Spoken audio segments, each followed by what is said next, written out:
Assalamualaikum and greeting to everyone.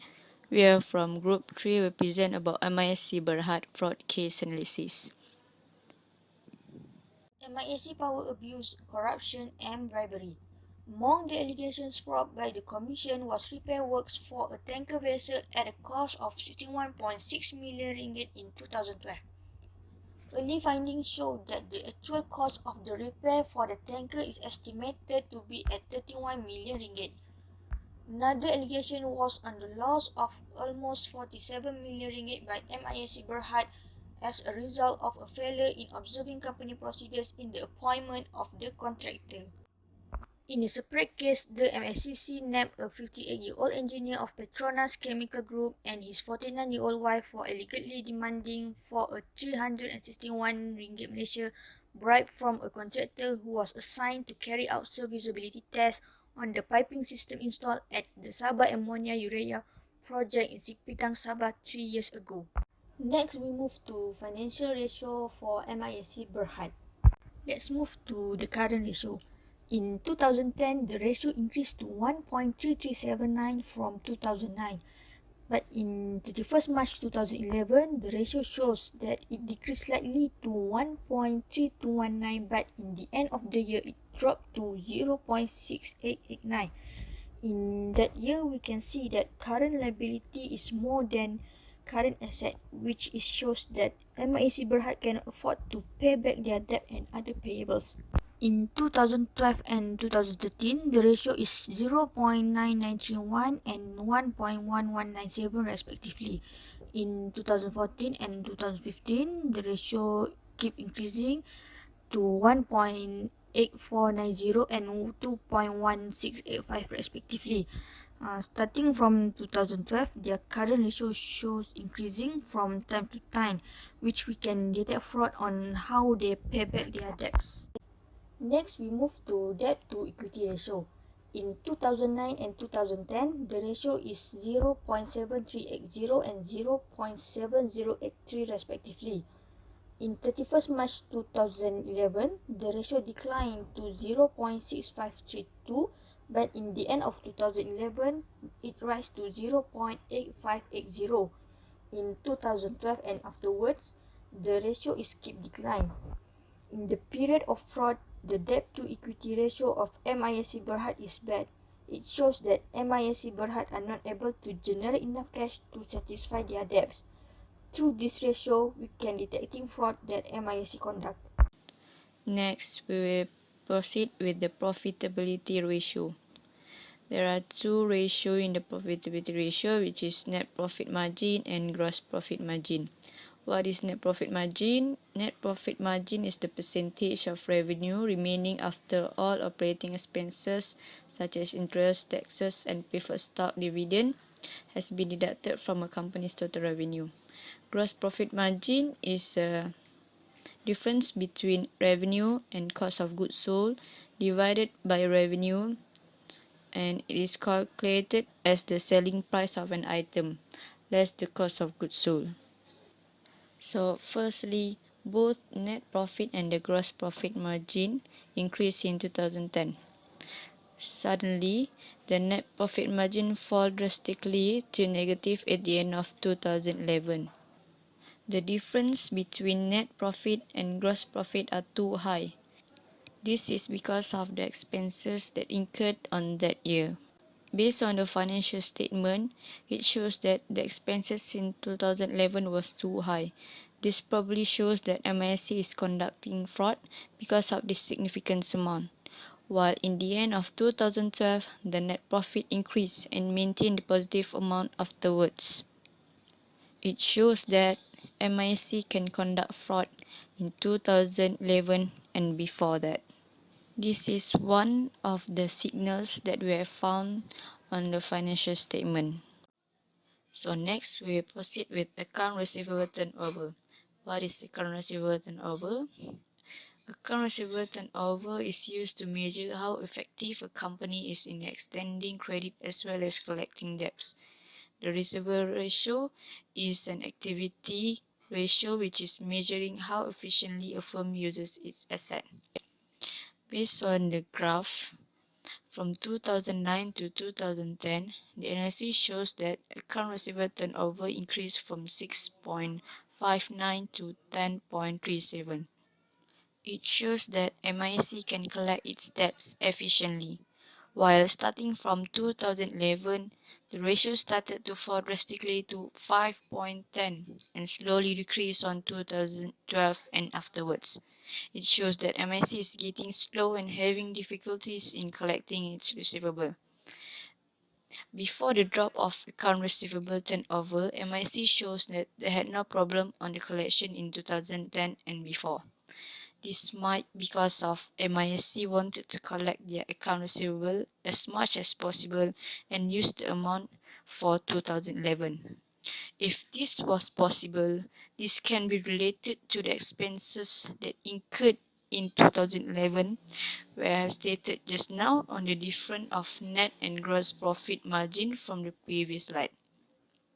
So we can say that this is also one of the clues that MIC was conducting fraud.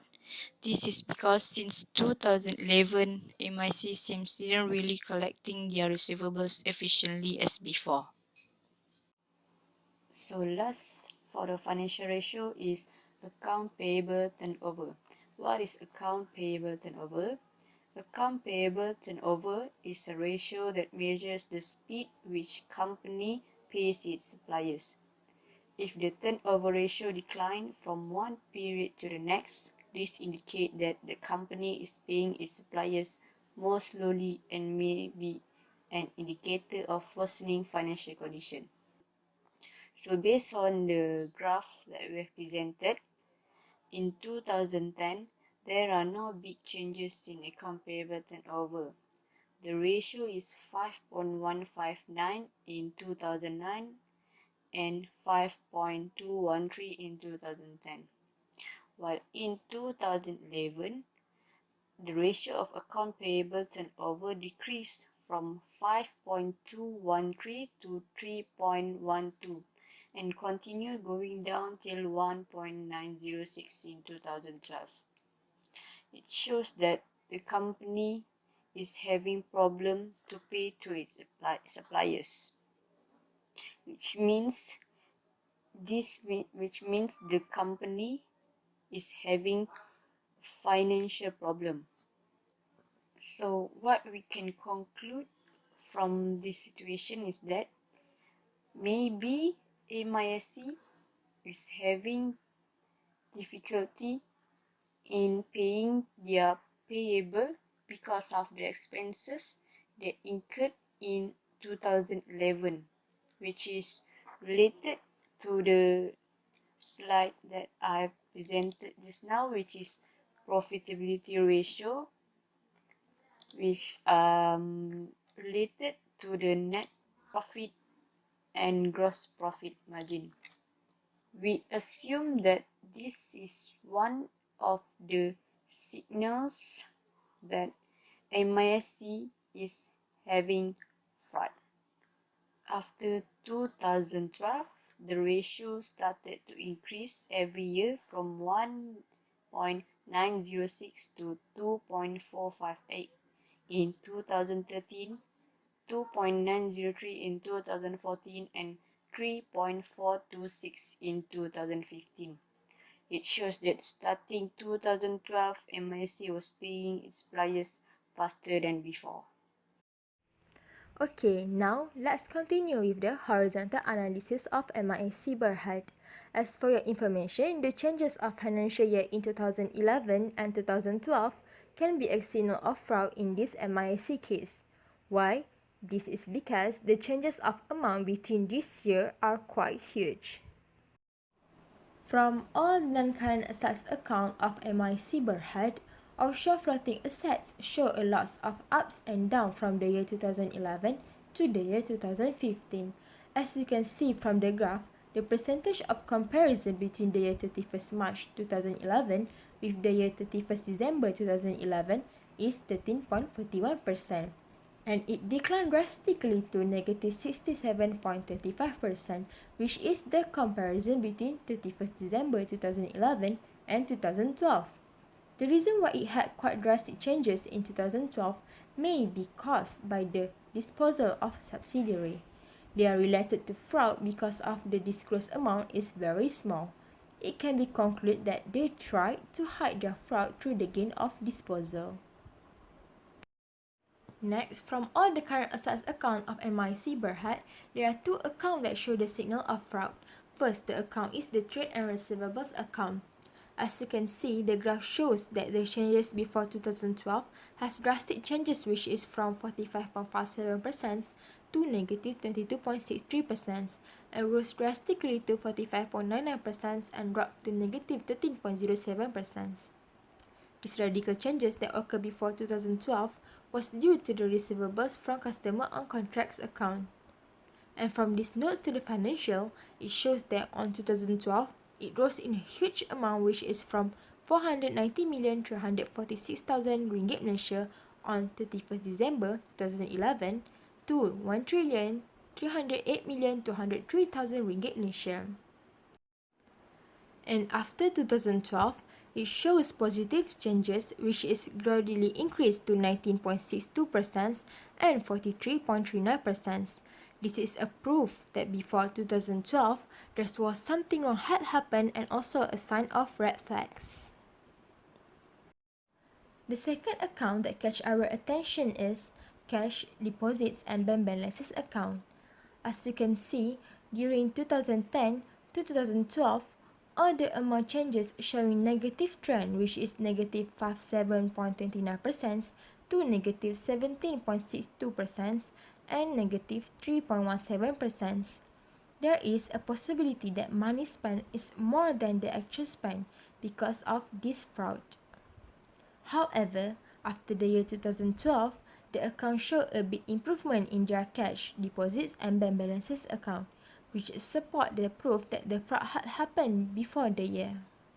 We moving on to vertical analysis of the MISC Berhad.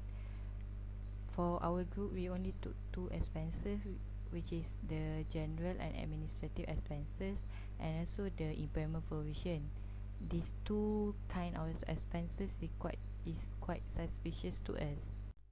For the general and administrative expenses, we can roughly look at this graph that the expenses increased until December 2011 before it declined until 2013. But the top three highest of these expenses happened in 2011 and 2012 at 11%, 12%, and 10%.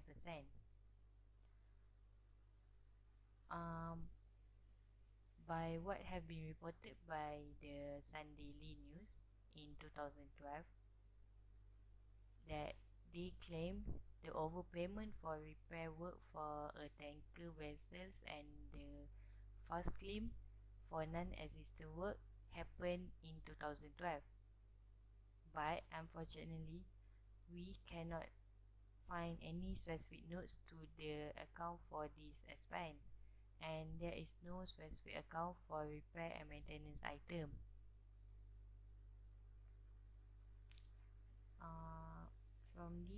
From this, we assume that the MISC Berhad might be try to hide something behind it. When there is no notes to disclose about this, why the company provide the notes for other expenses. 2012 onwards, we assume that there will no fraud happen as the amount of the changes is not that significant enough. Okay, we will continue with the impairment provision.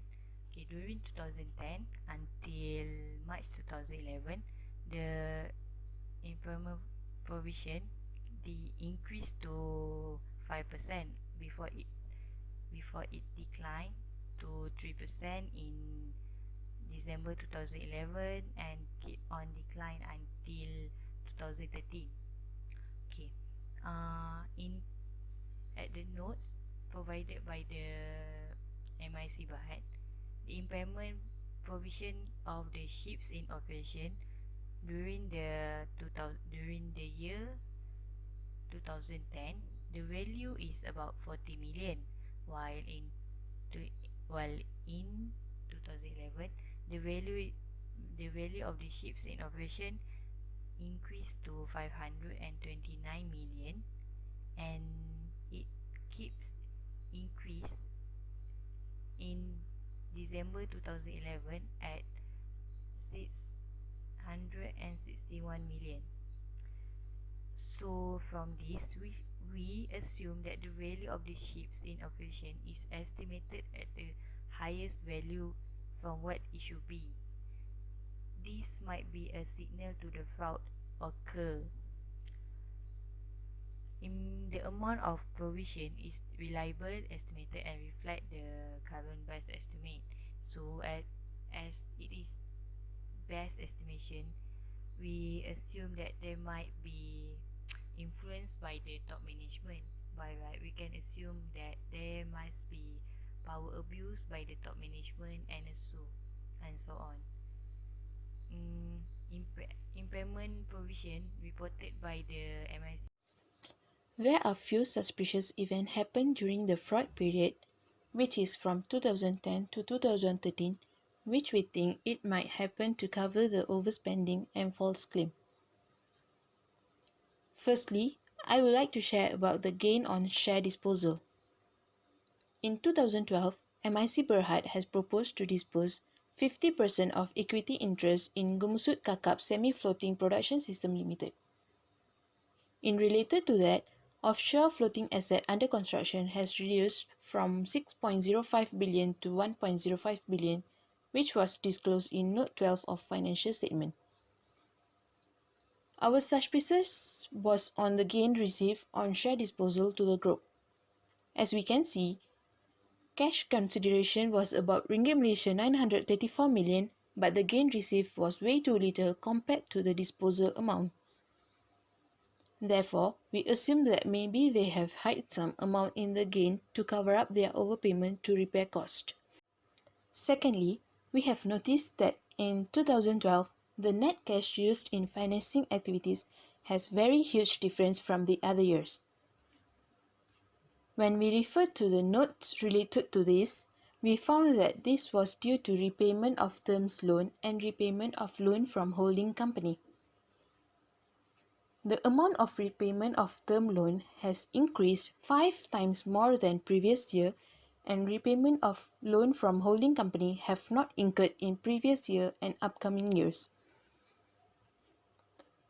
Therefore, it can be said that they try to hide some suspicious issues in the event, as they did not disclose much information about this event in the notes to financial statement. Lastly, we identified one unique event happened in 2012. In income statement, there was an item named liner exit provision. In the notes given, they stated Malaysia Ringgit 1.45 billion was due to impairment loss, losses on onerous contract for container and employee related costs. We came to know that the liner exit provision was about MIC decision to exit the container business, as it causes loss of Malaysia Ringgit 2.9 billion for the past 15 quarters. It also caused MIC to incur loss in 2011. Therefore, we assume that they discontinued the operation as the cost was too high, which is not profitable, and the high cost might because of the false claim done by them. And also in this case, we assume that there is a power abuse, as the estimation of provision includes top management. And the top management might manipulate the amount of provision to their favor. That's all from us. Thank you.